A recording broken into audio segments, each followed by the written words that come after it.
的源头，我的盼望是你我主。弟兄姐妹，我们现在要为自己来祷告。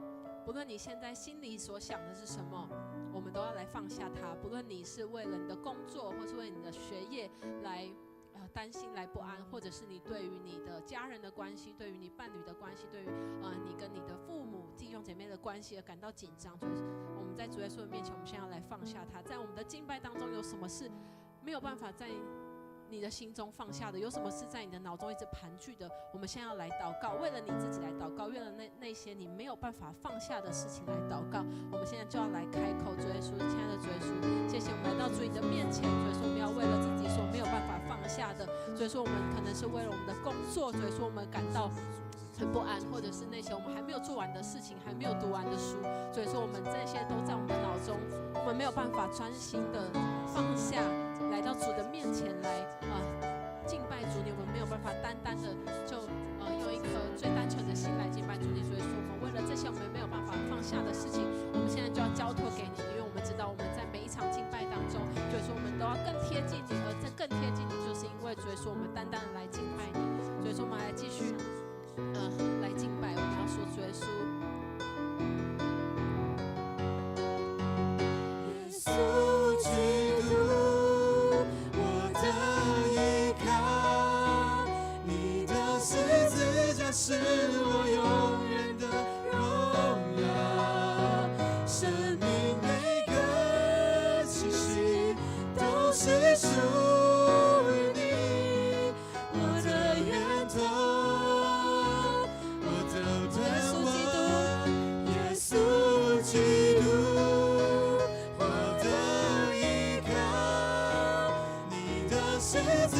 是我永远的荣耀，生命每个气息都是属于你，我的源头，我的盼望，我的源头，我的源头，我的盼望是你我主。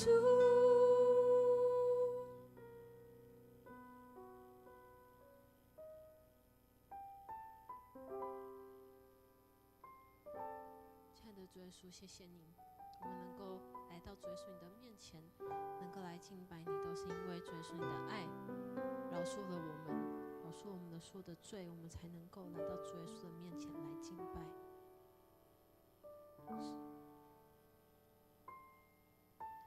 圣经里面说，天父何等爱我，不管做对做错，爱我一样多。认识你之后，不再为自己活，愿圣灵帮助我，能经历你更多。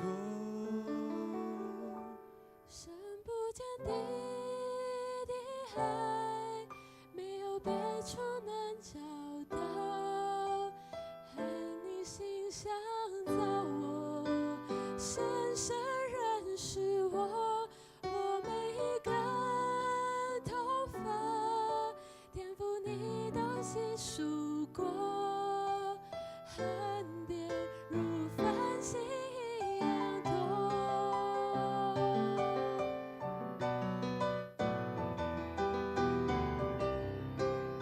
一起从头来唱圣经里面说天父何等爱我。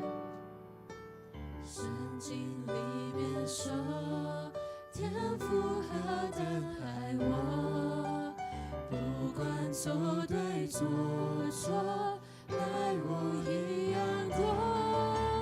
认识你之后，不再为自己活，愿圣灵帮助我，能经历你更多。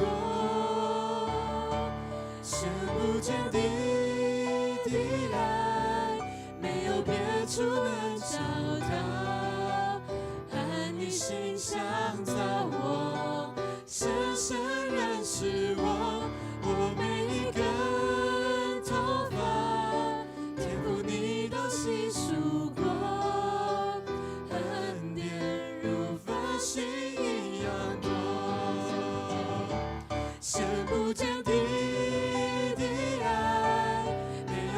别处能找到，按你形象造我，深深认识我，我每一个头发，天父你都细数过，恩典如繁星一样多，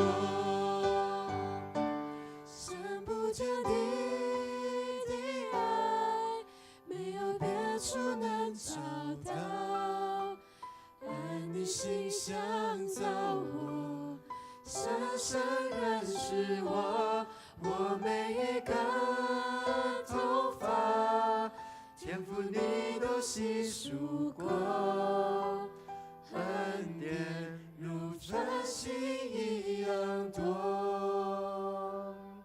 是的，天父上帝，谢谢你爱我们，你要我们不要为明天忧虑，因为你知道明天将会成为什么样子。而天父，你已经为我们的头发都已经数算过，没有一个人能够用忧虑使自己的岁数多增加一刻。让我们在此时此刻紧紧抓住神与我们同在，而这时候我们要再次预备我们自己的心来敬拜你，来领受你为我们所预备那生命的宴席。愿圣灵在我们当中来动工，愿主你的话语道成肉身在我们当中，叫我们能够得着饱足，得着生命的光。我们献上我们的祷告，祈求敬拜，奉靠主耶稣基督的名，阿们。弟兄姐妹请坐。我们这时候要来举行圣餐了。那我相信在我们当中很多弟兄姐妹还没有接受洗礼或是坚信礼啊。你已经承认洗礼或是坚信礼的，请你举手好吗？你已经承认洗礼和坚信礼，好，谢谢，请放下。那牧师要特别花一点时间，好，来跟大家说明为什么我们要来领受圣餐。圣餐是耶稣他吩咐门徒非常重要的一件事情，就是他被出卖的那个晚上，他预先告诉他的门徒说：你们当中有人要出卖我。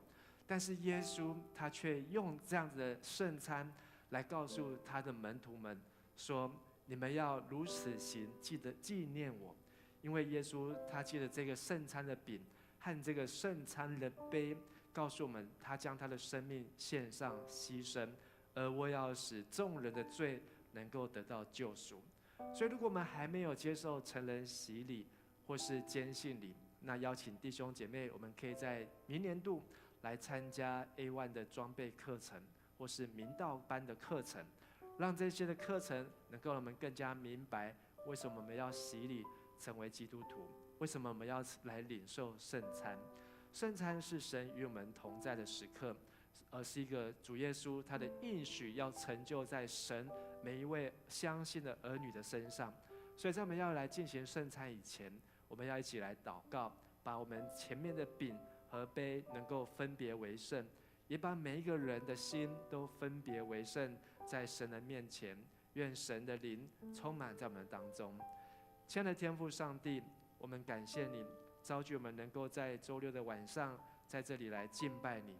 谢谢你让我们今天能够有领受圣餐的时刻，也谢谢你让我们预备好我们自己的心，再一次省察我们自己有没有亏欠、软弱，或是辜负神、辜负人、辜负自己的事，让我们能够在神的面前再一次得着主你的连续恩惠和赦免。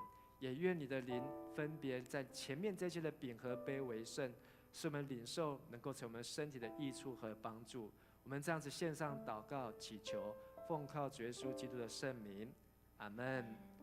当主耶稣被卖的那一夜，他拿起饼来祝谢说：这个饼是我的身体，为你们舍的，你们应当如此行，为的是纪念我。饭后，耶稣也照样拿起杯来说：这个杯就是用我的血所立的新约，你们每逢喝的时候，应当如此行，为的是纪念我。主耶稣说：这个是我的身体，为你们舍的，你们应当如此行，为的是纪念我。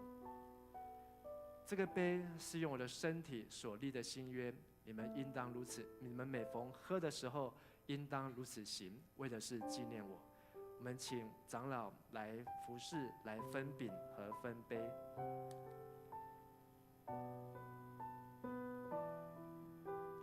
如果你已经接受成人洗礼和坚信礼或坚信礼，好，你可以来拿这份饼和杯。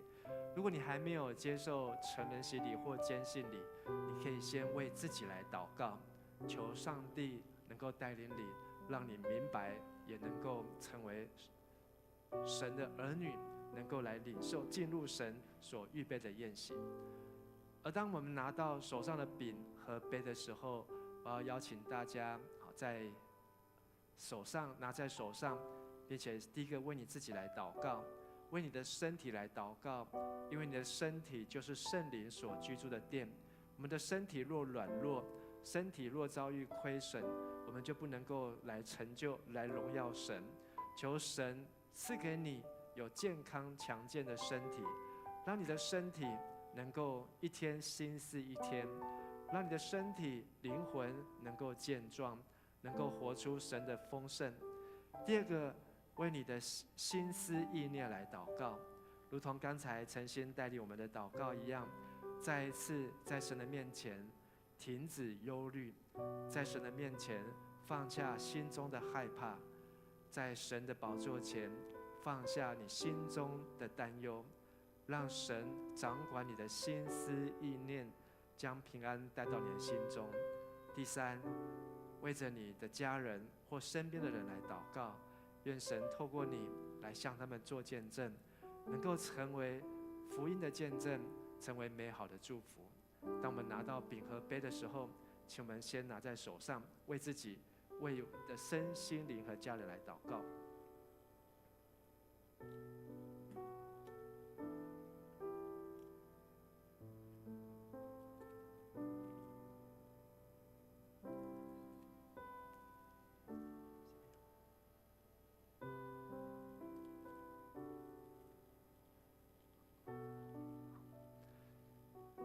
主耶稣说：“这是我的身体，为你们舍的，你们应当如此行，为的是纪念我。这杯是用我的血所立的新约，你们喝的时候应当如此行，为的是纪念我。”让我们这个时候，我们一起来领受主耶稣的身体和他的宝血。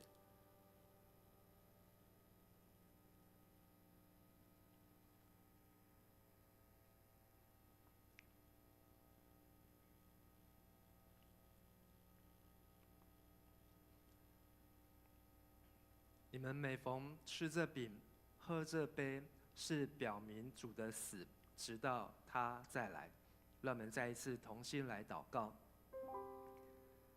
谢谢主耶稣，你的话成为我们灵魂的食物，进入我们的口，进入我们的身体，也要成为我们生命的一部分。让我们今天所领受的，不是单单一个无酵饼或是一个葡萄汁，让我们今天所领受的是主耶稣基督用他的身体来赎回我们，领受的是主耶稣基督的宝血所带来赦免医治的大能。求圣灵彰显在每一位弟兄姐妹的身上，让我们的一生都有主在我们的生命当中为主而活，为主发光。愿神祝福我们的交通，愿神祝福我们的教会，愿神祝福我们当中。我们这样子祷告祈求，奉靠主耶稣基督的圣名，阿们。我们领受完饼和杯啊，我们可以先把饼和这个空的杯子，好，可以传到旁边。好，那请我们招待同工来把它收起来。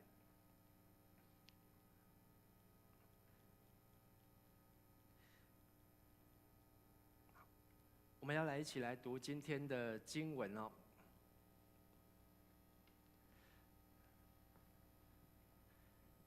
今天的经文记载在耶利米书第37章第11节到第15节。那我们一起来读这一段的经文，请。加勒底的军队因怕法老的军队拔营离开耶路撒冷的时候，耶利米就杂在民中出离耶路撒冷，要往便雅悯地去，在那里得自己的地业。13，他到了便雅悯门那里，有守门官名叫伊利亚，就是哈拿尼亚的孙子，是以利亚的儿子。他就拿住先知耶利米说：“你是投降加勒底人呐？”耶利米说：“你这是谎话，我并不是投降加勒底人。”伊利亚不听他的话，就拿住他，解到首领那里。15节，首领恼怒耶利米，就打了他，将他囚在文士约拿单的房屋中，因为他们以这房屋当作监牢。好，今天牧师要和大家分享的信息是无法监禁的时刻，这是第6讲在耶利米书系列当中的讲道。而在这个耶利米书的讲道当中，要读完耶利米这一卷书是相当的不容易。但是如果我们一生当中有机会来读耶利米书，你会发现耶利米的生命真的是吃尽了许多的苦头，但这些的苦头呢，却能够成为美好的祝福。而且耶利米他的生命真的很值得我们来效法和学习。在过去这个礼拜，教会原先要来举办这个社交59周年的虎头山登山会师感恩礼拜活动，但是呢，却遇到了28年来最胖的台风啊！上一次这个台风有这么胖呢，是1996年的赫伯台风，不晓得那时候你已经出生了没有？好，但是你从这个卫星云图看呢，哇，这个台风前后呢长达600公里啊，所以非常的长。好，几乎把这个地球的这个北纬都快要占了一半左右。而这么大的台风呢，虽然它来得很快，但是也造成很多地方的树木倒塌，所以让我们在思考这个树到底要怎么样才能够经得起台风的吹袭哦。而在这个礼拜，除了台风经历台湾，还有一个在这个对棒球来讲很重要的这个大联盟的赛事。由这个道奇跟洋基的这个世界大战哦，而最后由谁拿下冠军呢？道奇。好，那你会想到谁？大谷翔平。好，他真的是成为这个话题热门人物。这张照片呢是他国中时候的照片，跟现在长得有没有很像？好，这是他大概国中可能是国2前后的时候的照片啊。那时候还有一个日期，2012年9月19号，上面用日本字写下他的名字，写下他的愿望，就是要成为世界第1棒球选手。对一个国中生来讲，有没有觉得这个愿望非常的狂？好，太狂了吧！才国中生，不好好去念数学，不好好去念自然，不好好的去上课，想什么世界第1棒球，第1棒球选手呢？但是呢，它是日期上面有2012年9月19号，12年后的9月19号，同一天，他在这个大联盟的比赛当中呢，完成了单场的3轰全垒打，2次的盗垒，还有10个打点，成为大联盟史上第1个50-50的球员。就在他写下那个愿望的12年之后，哇，有没有觉得真是太不可思议？那时候他才国中生，但是呢，这个12年来，他就为了这个世界第1的目标呢，尽他全力的努力。而他有一个努力的方法，好，这个是我在网络上看到，好，第一次看到的时候非常讶异，这就是他成为世界第1棒球选手的这个目标图。有没有看过？有看过这张图的，请举手一下。好，谢谢。这张图呢，好，最中间就是他的愿望，成为世界第1的棒球选手。然后在中间呢，旁边有这个9宫格有8个，好，如何帮助自己去达成世界第1。好，所以这8个呢，好，里面呢，好，分别有讲到是，好，他要如何提升他的球技，如何呢来提升他的这个体能，还有如何来锻炼他的心智。好，那这边有翻成中文版，好，不过这个字很小。然后呢，如何能够使他的球速能够超过160公里，甚至呢，还有一项就是如何能够提升他的运气啊，他的 lucky。所以我很好奇，好，那他从这8个目标呢，好，就往这另外8格呢，再设立了，好，放在中心点。好，那这张图可能会更清楚。所以中间黄色的那个就是他的目标，然后绕着黄色旁边这8格，就是他要用这8个目标来帮助他好达成世界第一，而他再把这8个目标放到另外8个9宫格的8格当中，在这8格当中，另外又设立了8个目标来达成那8个目标。好，所以总共有81格啊。好，扣掉那1格，他总共要透过80个目标来帮助他完成世界第一的愿望。而这当中呢，好，他怎么样让他的球速能够提升好到160公里？好，他就写了8项，增加他的体重，强化下半身，还有他的躯干要强化，肩膀附近的肌肉要强化，还有他要增加他的用球数能够增加。好，点。但是呢，好，里面包括变化球、球质、控球、体格。但是左下角这3格呢，我倒觉得我们不是打棒球的人，也是可以值得来学习哦。左边呢是他的心智，他讲到他的心智就是要干脆不犹豫，不要一喜一忧，不要头冷心热，不要随气氛起舞，能因应危机，心情能够不起伏，对胜利要执着，能够体谅伙伴，好，这是他的心理的目标。而左下角的人气呢，他怎么样成为人气王呢？好，他说的他要感性，他要为人所爱，他要有计划，他要学会感谢，他要持续力，他要受人信赖。而且他要有礼仪，要礼貌，要为人着想，好，这个是国中生好他所写下来的目标。而最下面呢，好运气，好他怎么样提升他的运气呢？他有8个目标，第1个就是要捡垃圾，第2个就是要打扫房间，第3对裁判的态度，第4读书，再来受人支持，正面思考，珍惜球具，问好。这80个目标当中呢，我觉得最值得欣赏的就是捡垃圾这件事情了。好，很多人都不喜欢捡垃圾，倒是蛮喜欢制造垃圾。但是呢，这个辉达的老板黄仁勋，好，他曾经就是说过，他从这个 Dennis 好做这个素食店第1份工作打工开始，好就是扫厕所。他说呢，他扫厕所，他一定是全世界厕所扫得最好的那一位。就是因为他有这样子的斗志，因为他有这样子的积极的态度，让他好面对任何的困难。因为很多人看到的厕所有脏污，看到这个厕所里面有脏垢，好，他可能就捏着鼻子，他可能就不想进去，好，他就嫌厨房热，他就不愿意进厨房。但是因为扫厕所这件事情，好，让黄仁勋产生了斗志，而捡垃圾这件事情呢，好，也是大谷翔平。好，他学习的一个历程。所以呢，亲爱的弟兄和姐妹，当你下次看到有垃圾的时候，怎么样？对，不要害怕它，不要讨厌它，去面对它。好，其实我们现在教会有请2位这个兼职的干事，就是在我们当中的这个秉恩还有恩典哦。好，那在他们还是学生或是刚毕业的阶段，他们就能够透过这一份的工作，好，其实他们是在暑假的时候。好，就有这个工读的机会，好，并且呢，这个工读都是来打扫教会，好，这个很久没有打扫的地方，好，这个灰尘或是天花板，好，或是油漆，或是楼顶，好，或是搬这些重物。但是这样的训练呢，好，其实不知不觉，好，是在塑造你的人生如何去面对这些高压的环境，或是面对这些没有秩序、脏乱的地方，但是你却能够找出方法。所以呢，牧师其实也很喜欢打扫，很喜欢拿扫把，所以后来牧师就请我们这些干事在每一层楼，好，都能在那个厕所外面就要放一支扫把，好，为什么呢？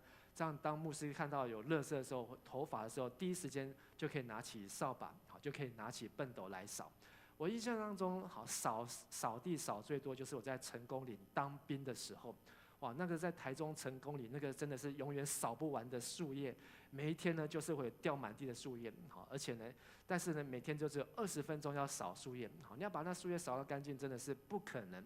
但是这也是训练你好一个斗志，好，所以其实从年轻的时候，好，一边在打扫的时候，你的心也一边可以跟上帝来祷告。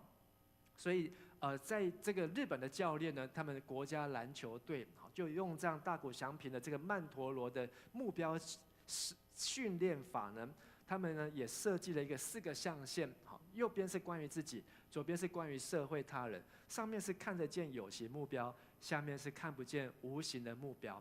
而他让每一个球队的队员都来写出这4个象限，你对自己看得见的目标写出4点，对自己以外看不见的目标是别人的目标，你也写出4点。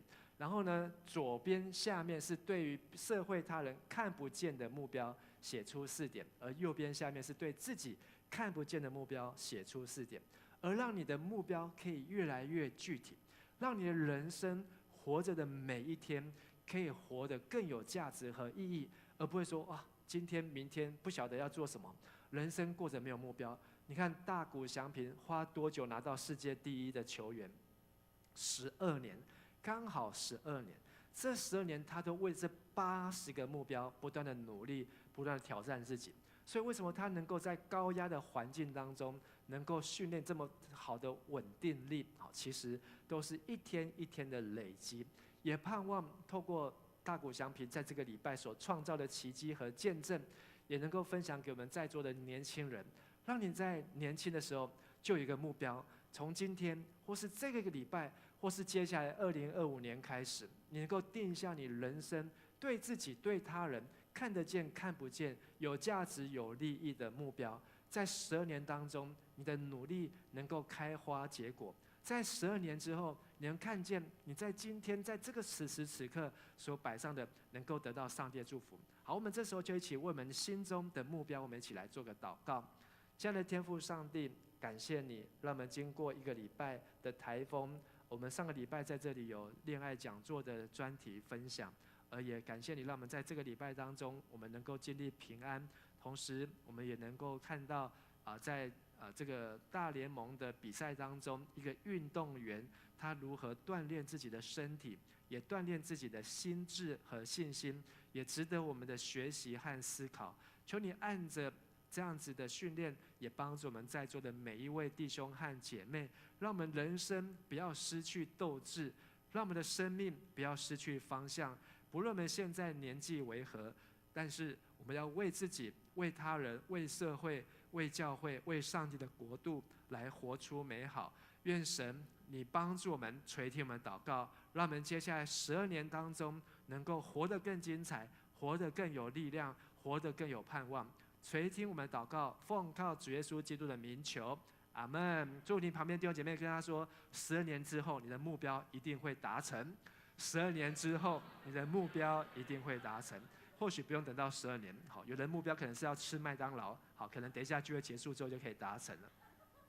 我们透过耶利米书，好，那在这样信息当中，其实牧师也从耶利米书好来带领我们大家一起学习悔改有 SOP， 而这个悔改的步骤呢，第1步就是要醒悟，第2步是什么呢？下决心，第3步自己的罪，第4步。第5步，而今天我们要学习的第6步就是要向神认罪。我们说一次，向神认罪。每次领受圣餐就是向神认罪非常好的时刻。在也是上个礼拜，好，上个月到上个礼拜有一个新闻，就是呢有一个静冈县的警总部长，他去一个监狱犯人死刑犯的家，去跟他登门鞠躬道歉。为什么呢？好，因为呢，日本的法院判这个死刑犯呢，最后的判决是判他无罪啊。这个人叫做垮田盐，好，他被关冤狱48年，而10年前他从监狱当中出来，好，但是呢，这10年来他不断的打官司，一直到今年的9月，好，这个官司终于确定这个人根本不是杀人犯。为什么呢？好，因为在58年前，好发生了一个命案，就是这个垮田盐的老板一家4口被杀，而那时候呢没有这个证据，好，但是找到证据呢，就是他是被屈打成招，因为他本来是一个职业的拳击选手，好，本来他可以在日本的拳击上面呢崭露头角，但是呢那时候他很年轻，结果呢才20-30岁就被屈打成招，就被关在监狱当中。可是有很多的疑点，就是这一些的血衣啊，这些的衣服啊，法官叫他穿，裤子叫他穿，他根本连穿都穿不进去。但是最后还是判这个一家4口就是你杀的，好，而他就被关在监狱当中，好，将近48年哦，好，将近48年，半世纪之久啊。而终于在10年前，他从监狱当中得到假释，而且他不断的在透过这个社会的公益团体和这个法官，就是像我们今天的法服一样，来帮助他，所以让他在9月26号，终于改判他是无罪，并且呢，在10月呢，来还他清白。可是这时候他已经几岁了呢？88岁啊，已经88岁了。所以他的人生呢，几乎一大部分的时间，都在监狱当中度过。那时候他才20几岁啊，才20-30岁。可是他人生在冤狱当中，但是他也算是幸运人，国家后来也赔偿他，只是时间没有办法换回。他本来可以成为日本知名的拳击选手，现在呢，他用不同的方式来出名，但还好他活得够久。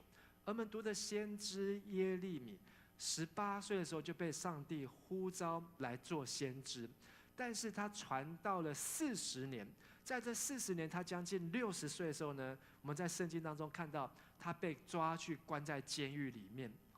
而他为什么被抓在监狱当中呢？而我们刚才读的圣经里面有提到，而且这个监狱当中总共被关了4个地点。第一个地方是被关在文士的房屋，第二个关的地方是牢房的地牢，第三个关的是井中的淤泥，第4个关的地方是护卫兵的院中。这4个地方代表什么意思呢？文士的房屋是在当时巴比伦军队已经包围耶路撒冷好一阵子，可是他们听说埃及的军队从南边要上来帮忙，所以巴比伦的军队就撤退。撤退之后呢，耶利米还有耶路撒冷人就有机会可以出城，所以耶利米他就赶快出城，要回到他的故乡，要去办理一些事情。可是当他回到故乡的时候呢，就被人家抓起来，说你是不是要跑去投降巴比伦？因为耶利米曾经预言上帝要透过巴比伦毁灭耶路撒冷，而且耶利米还预言叫耶路撒冷的人民，你们要赶快投降，向巴比伦来投降。所以他们就对耶利米认为说，他现在跑出去耶路撒冷城外，一定是要去叫通风报信，叫巴比伦人回来打他们。所以他们就把耶利米抓起来，而且抓的时候呢，这些官长们非常的生气。37章15节这样说：官长们恼怒耶利米，打了他，60岁他还被打，把他囚在约拿单文士的房屋中。因为他们把这个文士的房屋当作监牢。而这个约拿单是谁？这个文士的房屋代表什么呢？在圣经当中并没有很仔细的来提到，但是有2个可能。这个约拿单文士，他很可能是王宫王室里面的书记，就是记载国家社会的大事，把这整个国家正在发生的事件把它记载下来。而另外这个约拿单有可能是圣殿当中的经学士，就是在教导大家读圣经，把上帝的话传达，并且能够抄写，让人民来读。可是呢，在耶利米书当中第8章第8节里面就提到，上帝透过耶利米说，这些文士的笔不是真的，是假笔。为什么说他们是假笔呢？他们在做一件事情，叫做什么？舞弄虚假，就是在搬弄是非。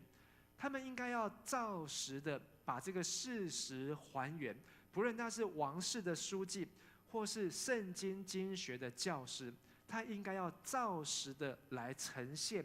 可是他们却是搬弄是非，舞弄虚假。所以耶利米被关在这个文士的房屋当中的时候呢，他非常的不舒服啊，他甚至呢，有机会离开，他死都不愿意再回去那个地方，因为他非常痛恨那个地方。而第2个他被关的地方呢，是牢房的地牢。我们一起说牢房的地牢。当他离开文士的房屋，被关一阵子之后呢，耶利米就来到了地牢，而这地牢是一个监狱，标准的监狱。在那个地牢当中，他就被拘留许多天，因为这些的文士，这些的书记官，或是这些的经学教师，他们真的是非常讨厌耶利米，希望他下监牢。但是耶利米在这监牢当中，在这进入这监牢之前呢，其实他不断的在传达上帝的话。耶利米说：上主警告你们，不要欺骗自己，以为巴比伦人不会回来。这些的文士，他们不断让百姓有个错觉，就是安娜，安娜，平安无事了。好，现在巴比伦撤退了，好，他们永远不会回来了。上帝已经听见我们的祷告，我们得到埃及的帮助，我们现在得到自由。但是耶利米说 ：“No No No No No， 事情并不是这样。巴比伦人还要回来，因为上帝的计划旨意还没有实现，你们一定要好，一定要谨慎，要警醒。”所以耶利米又因为散布这样的言论，被带到牢房的地牢当中。而到牢房地牢当中呢，好，甚至还有人不愿意善罢甘休，又把他送到井中的淤泥啊。为什么他被送到井中的淤泥呢？好，是因为这一群的官长认为耶利米都是口出凶言，都没有说吉祥的话。他不是为百姓求平安，而是要叫百姓受灾祸。所以他们就要求西底家王处死耶利米。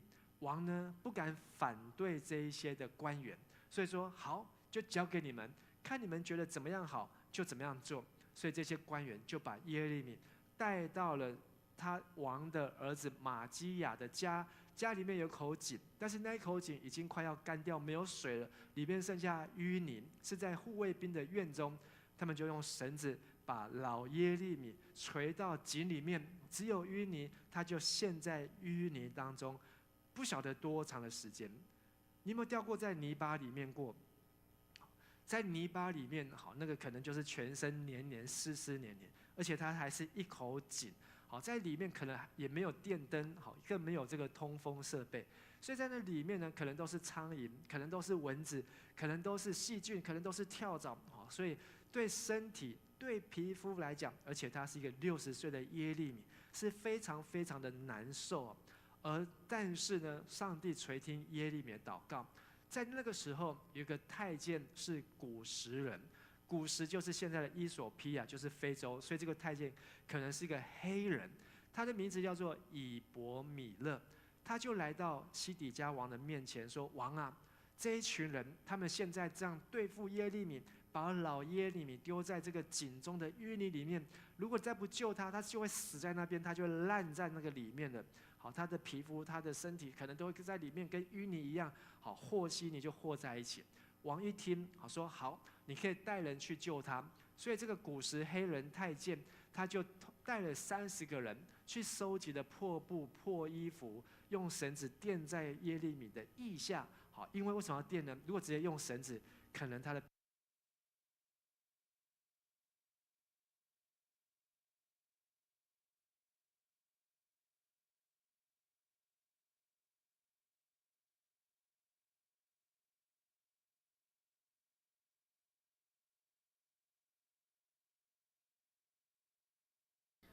第二个、第3、第4，而这个里面的时间大概不到2年的时间。好，2年他就是一直被换、被换、被换，不晓得哪个地方待最久，可能是护卫兵的院中。好，因为最后国家灭亡的时候，耶利米在里面。但是你觉得耶利米最怕哪一个地方？你觉得他最怕哪个地方？井中的淤泥。好，我也是觉得他可能会最怕井中的淤泥。但是呢，圣经里面说，耶利米最怕是第一个文士的房屋。其实他还是一个人的 house， 是一个住家，是个被软禁。为什么呢？因为文士的房屋，好，那一群人是一个散布假讯息的人，他们是在歪曲律法。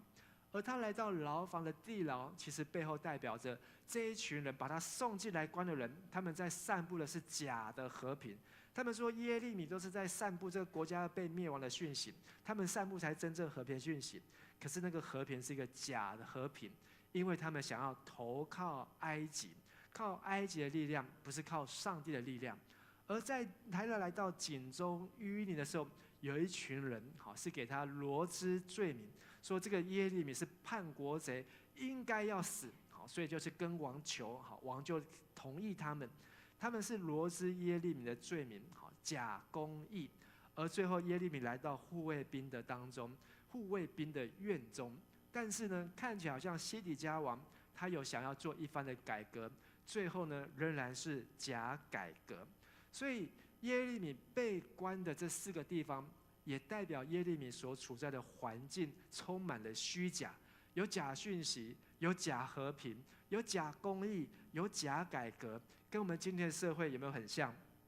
好，这非常的像。今天的假讯息非常多，好，你知道吗？好，散布假讯息是要被罚钱的。好，所以我们在收到 LINE 很多的讯息，这些的资讯呢，其实我们都需要能够去查证。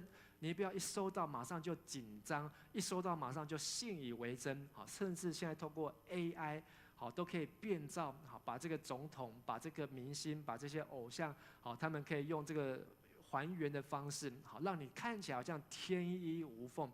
好像我昨天就看到，有人传了一个这个狗动物在喂婴孩，喂它喝奶，然后呢，这个群组当中，好的阿公阿嬷就看了，哇，怎么这么厉害？狗还会喂婴孩喝奶，但是呢，根本都是 AI 动画做成的，但是乱以为真，好看起来好像真的一样。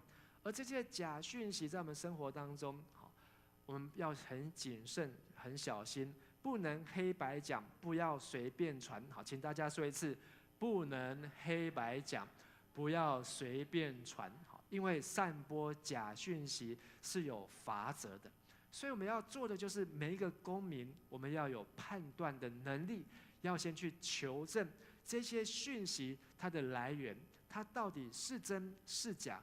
而不要一想都不想，而就信以为真，就把它传出去。而我们看到我们的社会当中有没有假和平？有啊，很多的假和平。好，说这个世界上好2个最爱侵略别的国家的人，但是他们都满口说啊，他们就是要维护世界的和平。这样的话从他们口中听起来，觉得有没有特别的讽刺？他们去侵略了乌克兰，乌克兰也没有来惹他们。普丁就发动了乌俄战争，打到今年已经3年半过去，明年就要第4年。但是这样的战争呢，死伤多少人？影响世界多大？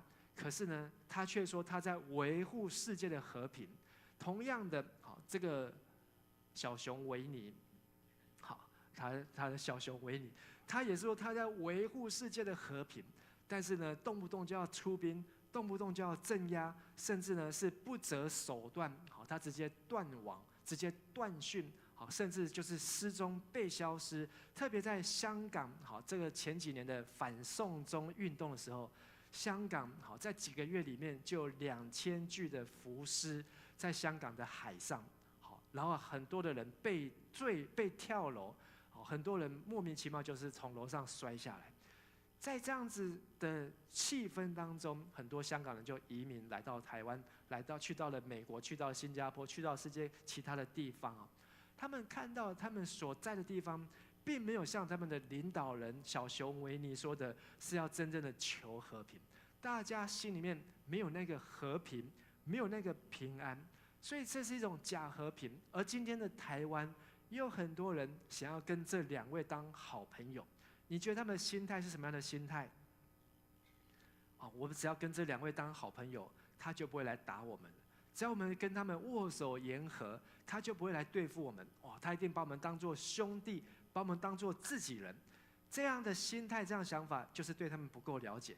他们连对自己的国民，对自己香港的人都可以这样的下毒手，对西藏的人，对外蒙古人都可以这样下毒手，对那些在温州盖起来教堂，很多的基督徒的迫害，他们都可以这样下毒手，何况对我们这一群台湾人呢？所以这样的和平并不是真正的和平，但是还有很多人想要追求表面上的和平，想要投靠某个大国，投靠某个强权，能够换来不要战争最好。但是呢，他却成为奴隶，成为别人的这个阶下囚。而假公义也在我们的社会当中，特别是前市长的新闻，吵吵闹闹，这将近3个月来，从9月6号开始，到现在真的快要3个月，每一天都是他的新闻，每一天都在讲他的事情，每一天都在用放大镜在放大他所说过、他所做过，还有很多让大家真的是跌破眼镜、掉下巴的事情。他当初自己所说的满口的仁义道德，哇，说这个政党是垃圾，那个政党也是垃圾，好，然后说要把这个国家还给大家，好，然后呢，他是最清廉，好，因为他吃便当的速度最快，绝对不会贪财。就发现哇，现在这个好像在看连续剧，好像在看这个名侦探柯南，好像在看亚森罗平，好，一点一滴的被人家追出来。他买了这个几千万，看着那个几亿的房子，然后交给谁多少钱，开了公司，收了多少的政治的现金，甚至都没有报账，也没有报公账。但是还有一群人，一票的人跳出来为他打抱不平，说司法不公，阿北无罪，把阿北还给我，把阿北放出来。到底什么才是真正的公义呢？我们要怎么样去寻求？其实，在耶利米书，先知耶利米早就已经有很清楚的答案，但是对于上帝的标准不了解的时候呢，就只能够这边听一点，那边听一点，最后他也搞不清楚到底是真是假。而第四个假改革，这也是我们在今年立法院新选上的立法委员送给台湾的一份大礼。他们说要来改革国会改革，他们在选举以前的时候，说我们的国会好滥权，说我们的国会有问题，好说要进入立法院，好要改革国会，然后进去之后呢，哇就噼里啪啦好提出了这么多的这些的改革方案，好总统、国情报告、人事权、调查权、听证会、反质询、藐视国会罪，好可是这一些。好，引起很大的争论，所以在今年的5月、6月有这个青鸟行动，好，有10几万人，好上青岛东路，好包围立法院，表达他们的意见。但是最后呢，通通送到大法官，由大法官来释宪，到底我们的国会改革出来的东西跟宪法有没有合乎宪法？结果这张表一做出来，10月25号那一天，好，这个大法官。好，释宪最后的开庭的结果，好，每一个都是违宪，好，然后呢，立法院无权，好，然后呢，这个每一个都是裁罚违宪，裁罚违宪，违宪，违宪，违宪，违宪。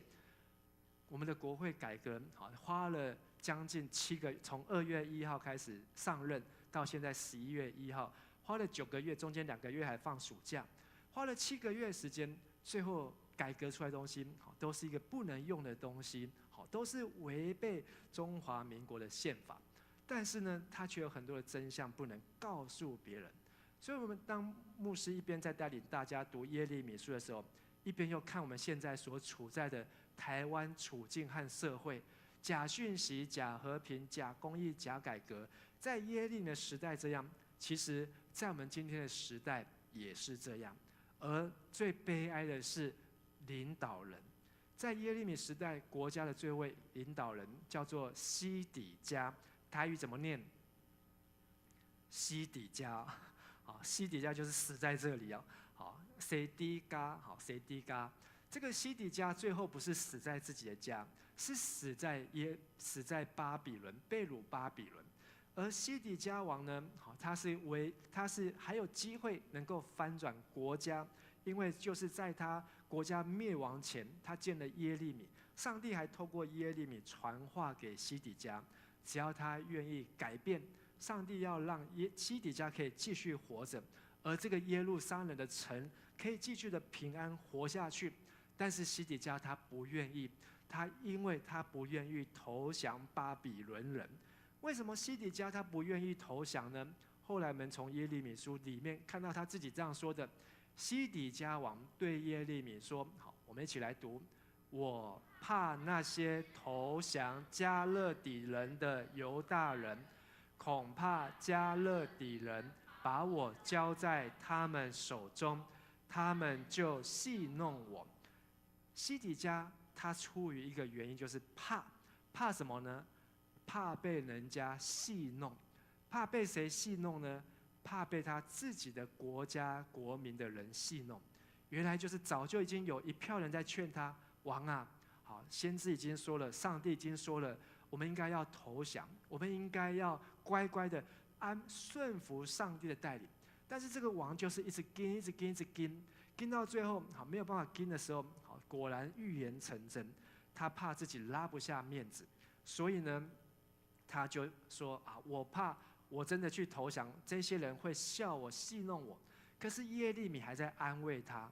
耶利米怎么说呢？我们把耶利米对西底家王的话，我们一起来读：迦勒底人必不把你交出，求你听从我对你所说耶和华的话，这样对你有好处，你的命也必存活。耶利米还安慰他，不会，就算现在这个时刻，好，今天这个时候，你愿意听上帝的话，你就有机会活下去，对你全家都有好处。可是最后这个西底家有没有听？他并没有听，他还是没有投降，甚至当城墙被巴比伦军队攻破的那一天，西底家王就绕跑出去，跑了20几公里。他呢跑了20几公里，到了约旦河边，想要跑到国外去，结果被巴比伦的军队抓到。抓到之后呢，把他带到200公里的这个北方哈马地。巴比伦王尼布甲尼撒就坐在那边审判这个西底家王。他怎么审判呢？好，他说：西底家，你忘记11年前是我巴比伦王让你可以做犹大王，犹大的国王。结果今天你居然还敢背叛我，不听我的话，还想要投靠埃及。所以来人啊，把西底家所有的儿子通通带来，接着呢，一个一个的用刀杀死西底家的儿子。西底家说：不要不要不要杀我的儿子！好，他就看他的儿子一个一个倒在刀下。最后巴比伦王说：来人啊，还没有儿子，报告大王没有了，把西底家的眼睛挖出来。西底家的眼睛好，就2眼被挖出来，所以他最后眼睛可以看到的就是他的儿子一个一个倒在他面前。但是不要忘记，他这时候才想到耶利米跟他曾经说过的话：迦勒底人不会害你。耶利米还说：王啊，求你听从我对你说神所说的话，这样对你有好处，你的命也必存活。可是西底家他不愿意听，他不仅自己不能活，他的儿子一个一个的遭殃受害。所以我们看见耶利米，他虽然被关在不同的监牢当中，看到国家的灭亡，在很多的悲哀的处境当中，但是上帝与那些愿意听上帝的话人同在。所以上帝在耶利米一开始的时候，就一直告诉耶利米：不要怕，主同在。好，对你旁边的弟兄姐妹说：不要怕，主同在。再对另外一个人说一次：不要怕，主同在。很多时候我们像耶利米可能会害怕，西底家他当王，他都怕得要死，而且他也不是怕外国人，他是怕自己国家的人。或许我们曾经没有被关过的经验，可是圣经当中很多的人被丢在坑里面。创世纪里面的约瑟，他被他的10个哥哥出卖，因为他得到一件彩色的衣服。他哥哥只要衣服，不要弟弟，把他丢到坑里面，扒了他的衣服，最后回去骗他的老爸说他的弟弟死了。所以当他在坑里面的时候，他非常的绝望，被带到埃及去成为奴隶，还被关到冤狱当中，好，被关了好几年。但是不要怕，主同在。后来约瑟成为埃及的什么相？宰相。好，他真的是成为埃及法老以下所有最大的权威的人。好，所以埃及能够逃过饥荒，他们都非常的感谢这位约瑟。而但以理他也同样曾经在狮子坑当中，因为那时候的人嫉妒但以理，告诉波斯皇帝说：皇帝啊，好，你要下一道命令，如果有人不跟你求，跟你以外其他人求，就要被处死，丢在狮子坑中。结果但以理就这样被陷害。好，他也是老但以理，好，他比耶利米那时候还要老，可能已经70几岁，接近80岁。可是老但以理被丢在狮子坑当中，上帝说：不要怕，主同在。所以上帝让天使封住了这些狮子的嘴巴，他们想要咬但以理，却咬不动。可是隔天但以理活着被救出来的时候，换那些害但以理的人被丢进去，还没有着地，狮子就往上扑，就把那些人吞下去，好，就把它咬住哦。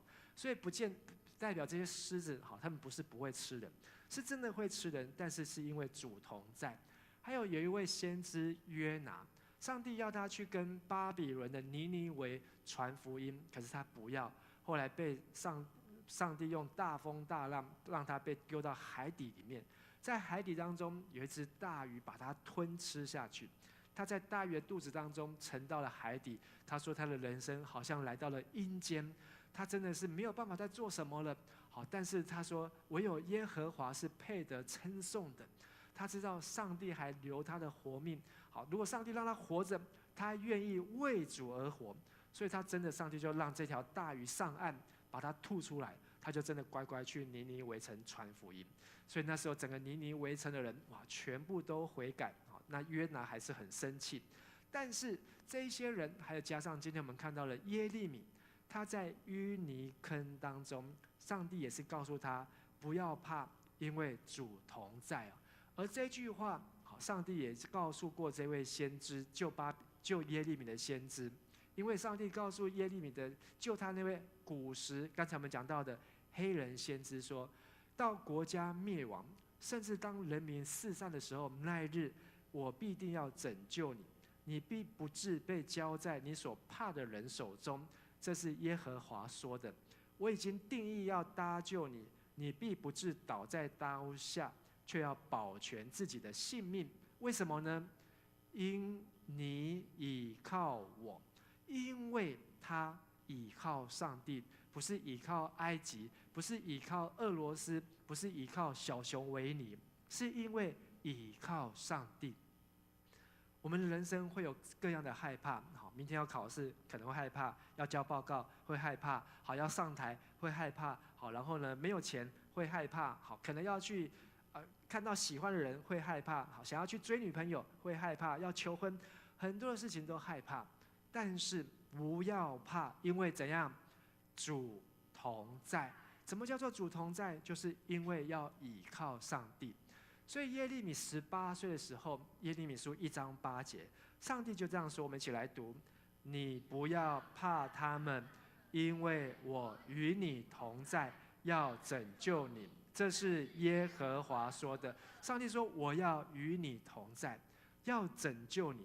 不管今天你是在野地的坑，是在狮子坑，是在海底坑，是在淤泥坑，是在你讨厌的人好被关的监禁当中，没有办法得到自由。但是你要记得倚靠上帝，因为上帝要与我们同在。上帝其实赐给这一群人的意念是一个平安的意念，这是我们2个礼拜前读到的经文。可是百姓他们却对上帝的计划打上一个大问号。上帝，你说要让我们的国家被消灭，你说我们要被巴比伦、被北方的军队掳去，你说我们留在这个地方会非常的惨，成为一群烂的无花果，烂到不能吃。我们根本不知道你到底在想什么。可是如果我们读过耶利米书的人，把耶利米的信息好好的听的时候，你会发现上帝有说，日子满了，时间到了，70年过后，上帝要让他们喜笑着回来。所以上帝有一个计划，在这一切的灾难，在这一切的痛苦的背后，有上帝的祝福在这后面。亲爱的弟兄和姐妹，今天牧师讲了这么多，而的目的就是让你知道，你我的人生当中会遇到苦难，在我们的生活当中会遇到困难不顺利的时刻。大谷翔平，你想说这12年他都是躺着在打球吗？随便眼睛一挥就个全垒打吗？他这12年当中，他是熬练自己的心智，接受严格的磨练。他能够长得这么高，体重能够这么壮，腿能够这么粗，他都是在国中的时候就已经设定好的目标，他就是要为这个而活，所以他能够按照这样的目标来前进。如果你知道上帝在你的生命当中有一个光明的前程，上帝在你人生当中是要使你得到繁荣，那个问号你就要去问上帝：我要如何从左边变成右边？我要如何从眼前的这一片苦难能够进入到光明的前程当中？而关键点就是要听神的话。我们再次来复习2个礼拜前读的金句，耶利米书29章第11节，请。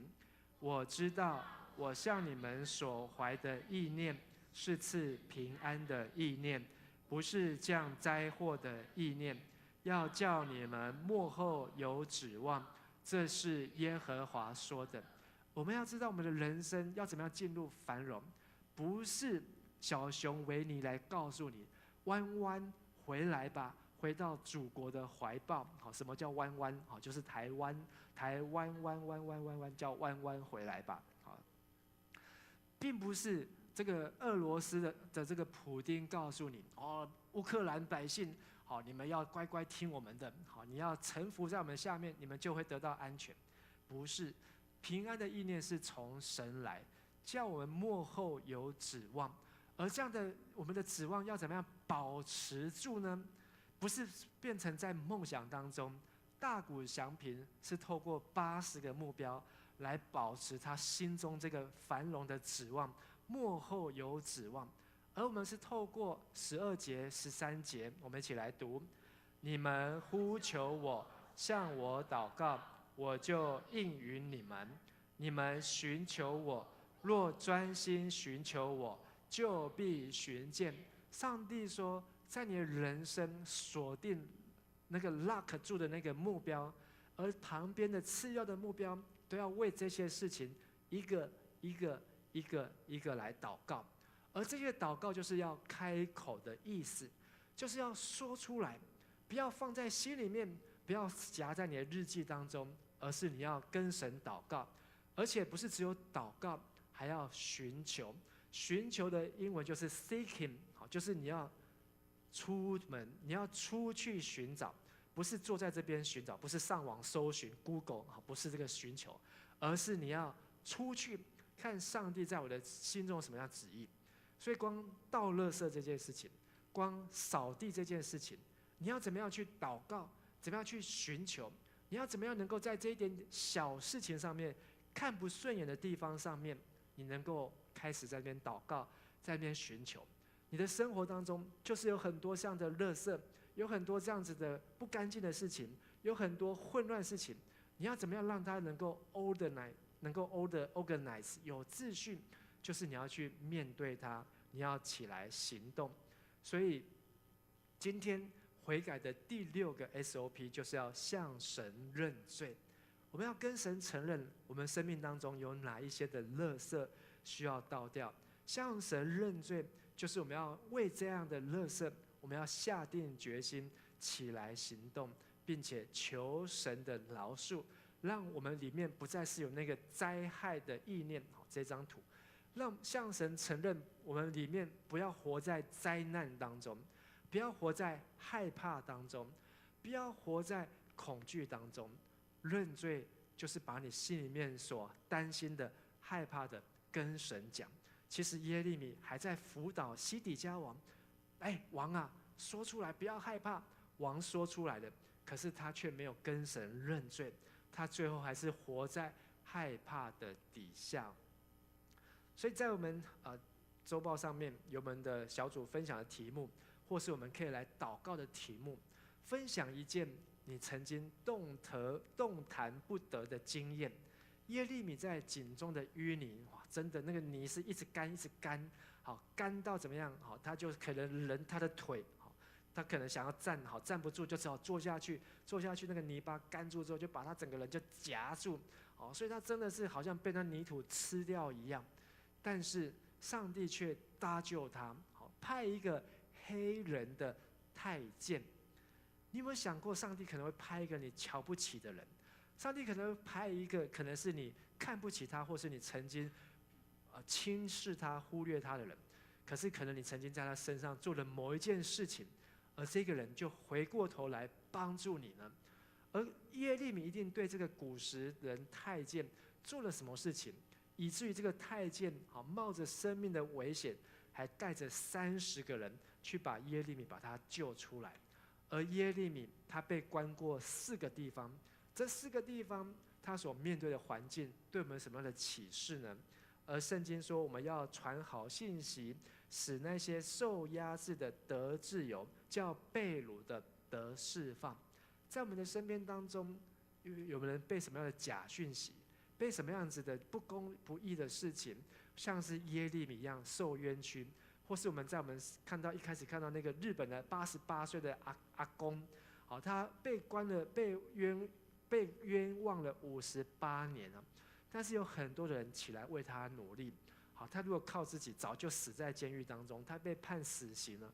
可是就是有一群人，他们看不下去，他们觉得这个社会要伸张正义，好，司法要公正，好，要还给清白的人、无辜的人，要还给他一个公道，所以愿意为他发声，也让这样事件好破世界纪录，被关冤狱最久的人，好，足足关了48年，半个世纪之久。愿上帝帮助我们，好，请敬拜团来到台上，也让我们把今天的信息化为行动。上帝说：“我们纵使遭逼迫，却不被丢弃；打倒了，却不致死亡。”在我们人生当中，可能有人害你、讨厌你，或是因为你考试比他好，或是你跑得比他快，或是你长得比他帅，或是你比他高个1公分，你就成为别人眼中讨厌的对象。好，这是很有可能的。但是你不要害怕。你要有上帝的意念在你里面，大谷祥平，你觉得喜欢他的人比较多，还是讨厌他的人比较多？现在是喜欢他的人，可是在这12年以来，讨厌他的人比喜欢他的人还要多，因为他每趟赢一次的球，或是他每投出一次快速球的时候，旧人就讨厌他，就是胜过他。可是他怎么样让他的信心能够累积？不害怕别人的挑战，不害怕别人讨厌的眼光，不害怕把自己最好的一面拿出来，不害怕别人在后面对他的指指点点，甚至当他在台上、在场上投球的时候，有人可能给他比倒战，有人给他嘘声，这一点都不会影响他。遭逼迫不被丢弃，打倒了不致死亡。而我们要求的不是眼前短暂的成功，要像耶利米看到那繁荣的将来和未来，不是只有看到现在哦，今天没有打仗，好我就投他。好，我们明天不用去当兵，明年不用当1年的兵，我就投他。我们不用去拿刀，不用去拿枪，我们不用去上战场，我就要选这个人当总统。但是他却没有想到，可能5年、10年后，不用对岸或是敌国，不用动任何的一刀一卒一兵。而整个台湾就自动沦陷，整个国家就这样就没有了。这个国家的自由，这个国家的民主，这个国家有多少人为了民主自由而奋斗的心血成果的努力，就在这一群的假讯息当中、假和平当中，就拱手送给别人。如果我们没有看清这些的事情，只要追求个人享受眼前的和平成功，而我们就没有办法明白，为什么上帝要在160年前派宣教士来到台湾，让台湾就偏偏跟中国大陆的宣教士就不一样？为什么马偕他也去了中国，他也去了上海，去了厦门，为什么他不留在那边，他要留在这边？为什么这160年来，台湾中国的发展这么大的不一样？上帝的旨意是什么？我们要去寻求。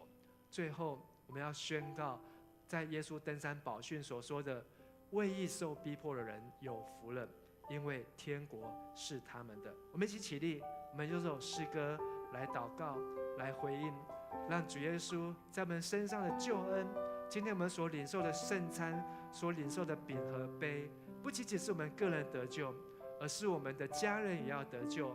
不仅仅是我们的家人得救，是我们周遭的人，我们的朋友，我们的好同学，我们的麻吉，他们也要来得救，让主的爱透过我们能够传到世界上每一个角落，每个人身上。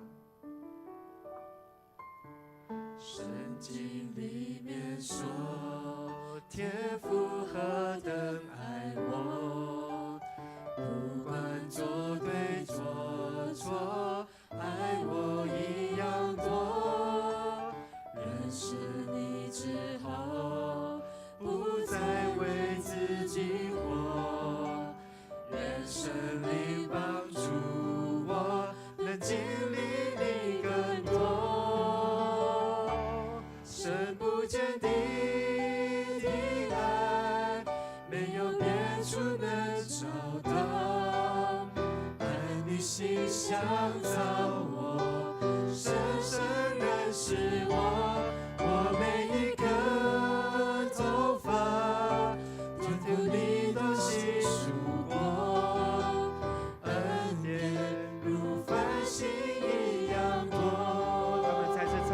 诗歌的时候，我要邀请你为你自己来祷告，让神的恩典、神的旨意成就在你生命当中，看见神在你生命当中繁华的旨意。圣经里面说，天父何等爱我，不管做对做错，不管做对做错，爱我一样多。认识你之后，不再为自己活，愿圣灵帮助我，能经历你更多。让我们领受神那深不见深底的爱。不见底的爱，别就别处能找到，按你心想造我，深深认识我，我每一个头发，天赋你都细数过，恩典如繁星一样多。跟神宣告，深不见底的爱，愿我的爱是何等的长阔高深，没有任何的事物能够使我们与神的爱来隔绝。主啊，求你浇灌你的爱，借着圣灵保惠师带领我们能够明白进入神里一切的真理当中。让我们今天晚上能够再一次被主你得着，再一次把你的爱、把你的灵充满我们。深不见底的爱，别就别处能找到，而你心想造我，深深认识我每一个头发，天赋你都细数过，恩典如繁星一样多。我邀请大家闭上你的眼睛。牧师要带领你来做这样的祷告。当我祷告一句的时候，请你跟着我这样子来祷告。亲爱的天父上帝，感谢你拣选我，谢谢你拣选我，让我能够认识你，让我能够认识你，让我能够听见你的话语。让我能够听见你的话语。我是按照神的形象所创造，我是按照神的形象所创造的。我是耶稣基督用重价所赎回的。我是耶稣基督按重价所赎回的。我的身体是圣灵居住的殿，我的身体是圣灵居住的殿。我的生命有上帝美好的旨意。我的生命有上帝美好的旨意。求你帮助我更爱自己，求你帮助我更爱自己，更懂自己，更懂自己，更认识自己，更认识自己，知道我的生命可以为主发光。知道我的生命可以为主发光。上帝对我的计划不是灾难，而是繁荣。上帝对我的计划不是灾难，而是繁荣。神要使我有光明的前程。神要使我有光明的前程。我要祷告神，我要祷告神，呼求神，呼求神，寻求神，寻求神，专心寻求神。专心寻求神。求帮助我，求帮助我，让我的一生让我的一生活出神的形象，活出神的形象，来荣耀神。来荣耀神。孩子这样子祷告，孩子这样子祷告，祈求，祈求，奉靠主耶稣基督的名，奉靠主耶稣基督的名。阿门。深不见底的爱，没有别处能找到，按你心想造我，深深认识我，我每一根头发，天赋你都细数过，恩典如繁星一样多，恩典如繁星一样多。是的，天父上帝，耶利米一生并没有想要被关在监狱当中，但是为了上帝的话，为了上帝的国度，他愿意求你帮助我们，让我们知道我们的一生不尽然全都顺利，人生有高峰也有低谷。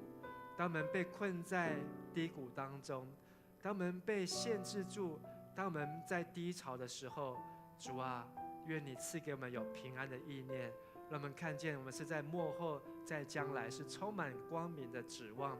愿圣灵永远与我们同在，让我们不要怕，因为主与我们同在。谢谢主，我们这样子祷告祈求，奉靠主耶稣基督的名，阿们。大家请坐。我们要来奉献，奉献是基督徒感恩的表现，是一种感动，回应神的恩典，也是一种行动。我们要为主的圣工所用。我们一起来唱。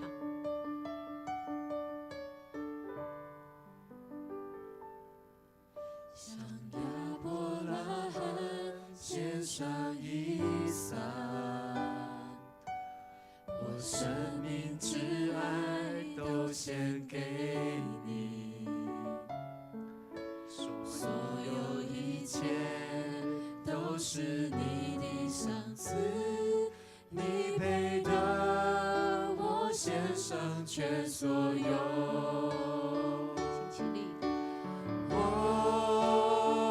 全然献上，我全然降服，就你旨意，不照我的，跟随你是我的喜乐，我全然献上。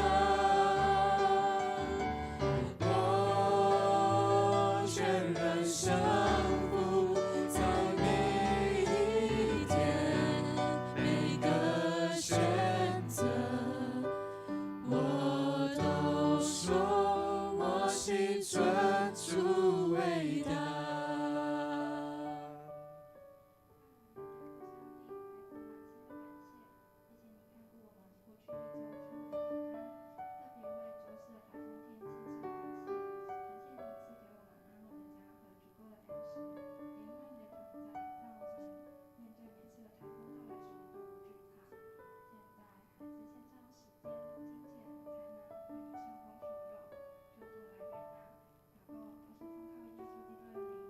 阿们。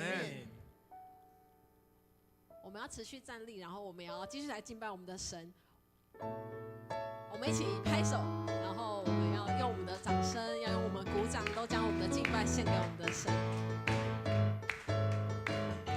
一起来唱，在你宝座前，在你宝座前，我献上我的敬拜，我高举双手，扬声敬拜，愿救恩归于宝座上的神。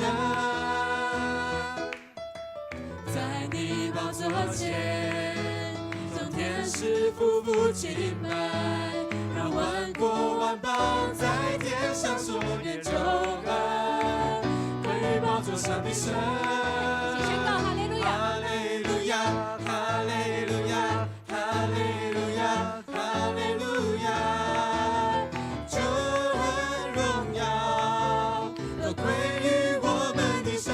哈利路亚，哈利路亚，哈利路亚，哈利路亚，颂赞全能都归于我们的神。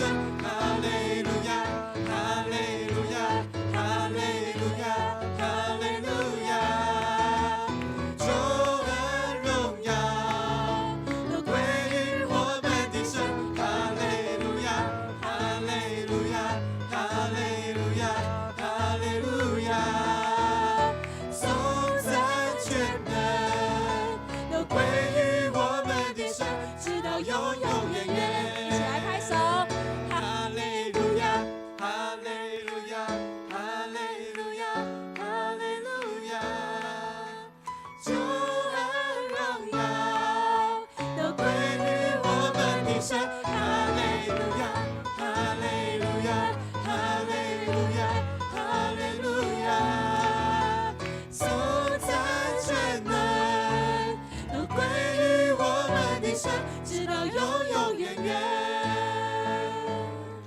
亚！我们拍掌，把荣耀归给神。哈利路亚！当我们遇到害怕的时候，我们只要说哈利路亚，就是赞美神。不要让嘴巴说出负面的话，不要让口中说出害怕的话。即便你非常的害怕，当你说出哈利路亚，上帝就与我们同在。阿门。阿门。愿主耶稣基督的恩惠、天父上帝的慈爱、圣灵的帮助与感动，常与你们每一位弟兄姐妹同在，使你们不论在任何的困境、艰难、挑战当中，不要怕，主同在，主的应许必要永远与你们同在，从今天起直到永永远远。阿门。哈利路亚！我们拍掌再次把荣耀归给神。哈利路亚！弟兄姐妹，请坐。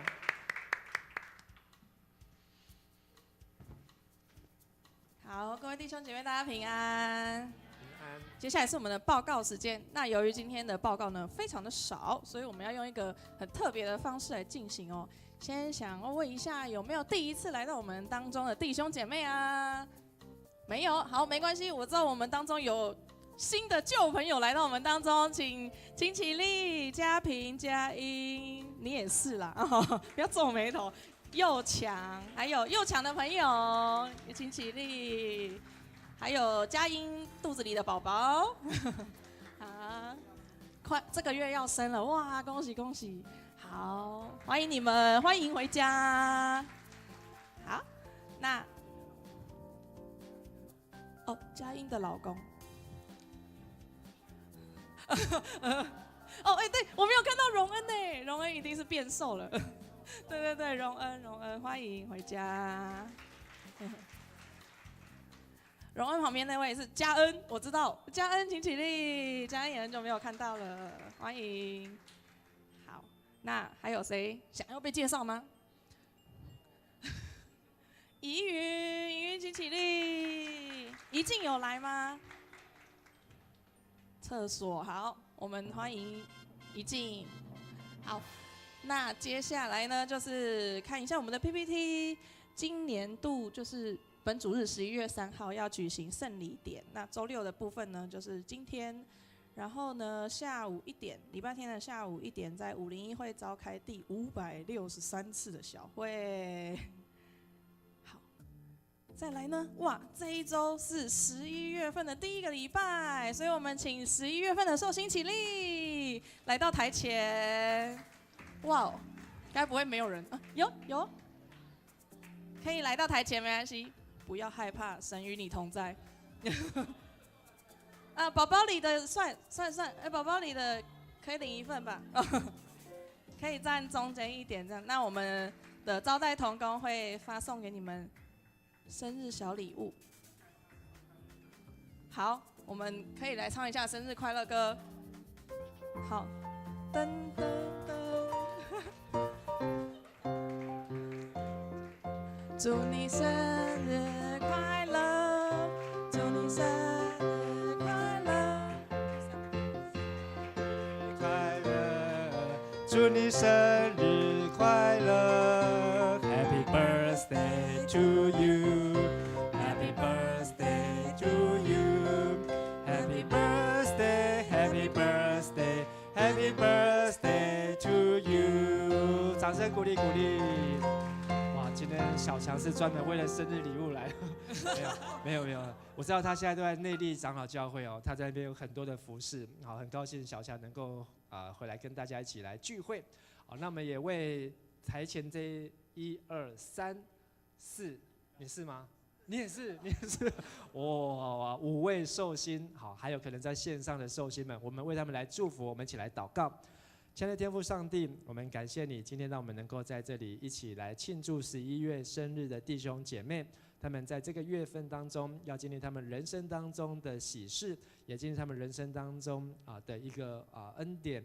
求主让你他们每一位在这个月份当中，不是只有寿星吃到饱，而是在每一天他们都是经历上帝的恩典满满，祝福满满。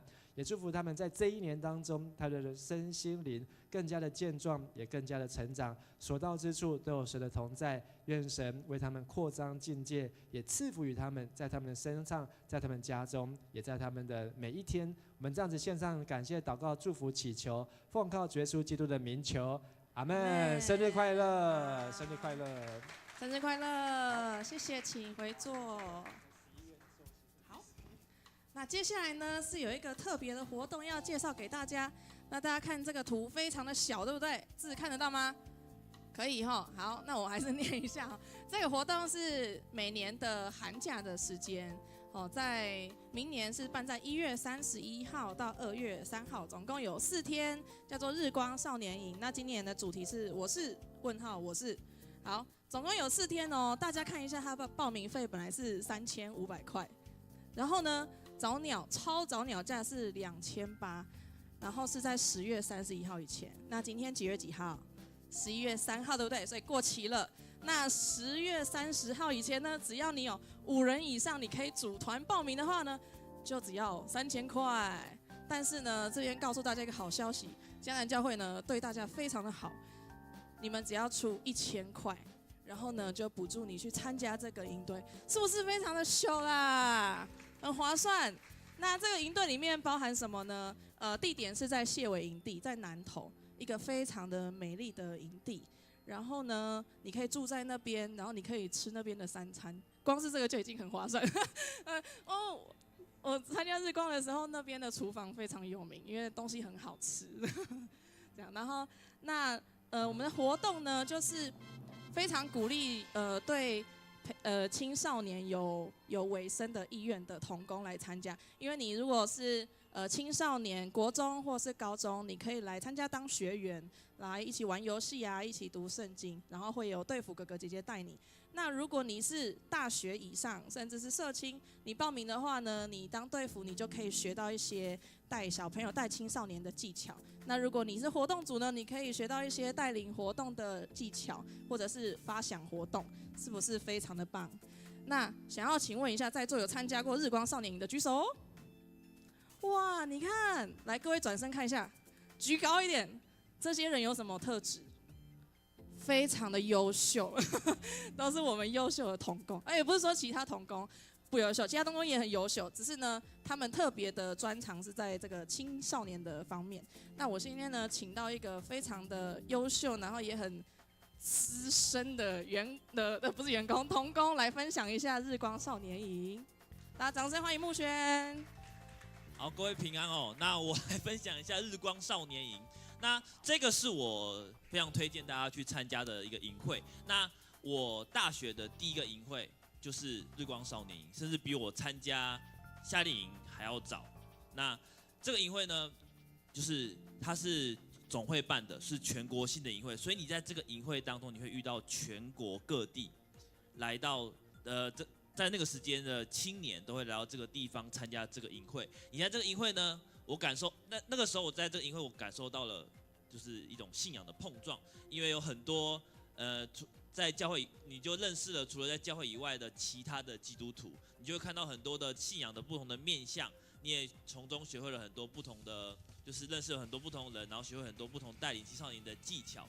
所以呢，就是而且重点是它这个地方是谢尾营地，这个地方的风景非常优美，然后这个地方呢非常的就是很舒服啦，对，然后像婕妤刚刚说的，它这个餐点真的是非常好吃，所以呢，你在这1个礼拜的时间内呢，你除了信仰的碰撞以外，你也获得了身心灵它非常的休息，所以呢，非常推荐大家在寒假去参加这个营会，你除了学习以外，还有认识别人，还可以获得很好的充电，所以非常就是推荐大家去参加。那如果你是大学生的话，那如果你有任何的问题，你可以洽你的小组长敏媛，或是你可以来找我，我们都可以为你做解答。那以上是我的分享，然后谢谢大家。好，那这个时间再重复一次，是1月31号到2月3号，总共4天。那大家可能会觉得怎么离过年这么近啊？请问一下大家，过年如果不参加营会，你在做什么？在家坐着躺着吃东西，对不对？是不是也会变胖啊？所以呢，大家就要来参加这个营会。那跟你旁边人说，记得报名哦，记得报名哦，今天要找小组长报名哦。好，接下来呢是我们的小组时间。那在小组时间之前呢，想要跟大家讲，就是我们刚刚的剩餐的一些垃圾，那个透明杯子啊，还有塑胶袋，请帮我带走。就是我们门口会有垃圾桶，帮我收到门口去。那我们小组的场地，请看上面，嘉青小组在舞台的左手边，直撞在吧台的旁边。好，那我们现在进入小组时间。